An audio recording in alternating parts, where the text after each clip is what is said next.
आज हम हिंदी में विलोम शब्दों पर आधारित एक अभ्यास कार्य करेंगे, जिसके अंतर्गत हमें विलोम शब्द लिखकर दिए गए वाक्यों को पूरा करना है। तो पहला वाक्य है, घर जाते समय धूप लगी तो मैं किसमें बैठ गया? Very good. तो मैं छाँव में बैठ गया। इस वाक्य का अर्थ है कि घर जाते समय मुझे बहुत धूप लग रही थी, तो उसके बाद मैं छाँव में बैठ गया। तो यहाँ पे विलोम शब्द है धूप और छाँव। अब बताइए, झोले में चावल अधिक था और दाल क्या थी? कम।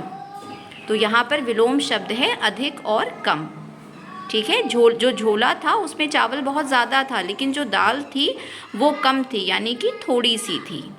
अब बताइए, गिलहरी पेड़ के ऊपर थी और बंदर कहाँ था? नीचे। Very good.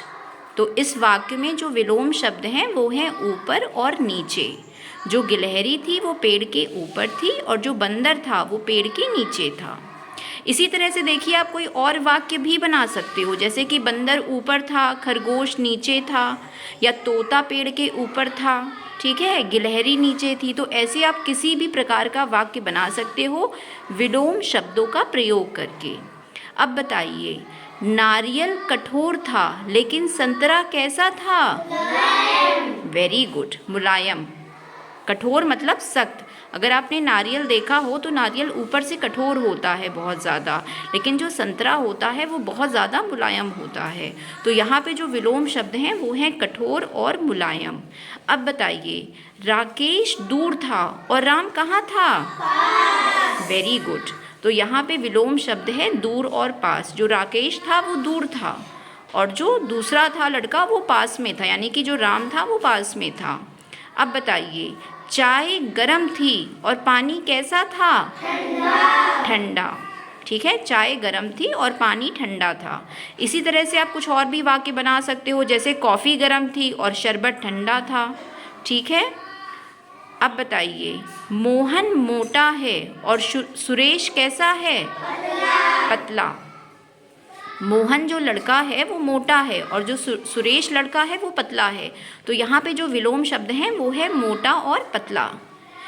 राज दिन में आएगा और मोहित कब आएगा? रात में। तो यहाँ पे विलोम शब्द है दिन और रात। तो देखिए, सभी वाक्यों में हम विलोम शब्द लिख के इन वाक्यों को पूरा करते जा रहे हैं। तो हमें इसलिए पता है कि रिक्त स्थानों में हमें क्या भरना है। रिक्त स्थानों में दिए गए शब्द का विलोम शब्द लिखना है। अब जो अंतिम वाक्य है वो बताइए, कौवा काला है और हंस कैसा है? सफ़ेद। कौवा जो है उसका रंग काला है, लेकिन जो हंस है वो सफ़ेद है। तो इसमें जो विलोम शब्द हैं वो है काला और सफ़ेद। तो देखिए, आज हमने वाक्यों के माध्यम से कितने सारे विलोम शब्द सीख लिए। तो सभी बच्चों को विलोम शब्द आ गए? वाक्य समझ में आ गए? और विलोम शब्द को हम इंग्लिश में बोलते हैं ऑपोजिट वर्ड्स। तो आज हमने बहुत सारे ऑपोजिट वर्ड्स यानी कि विलोम शब्द सीखे। तो सभी बच्चे अपने लिए अनुष्का के लिए क्लैप करिए।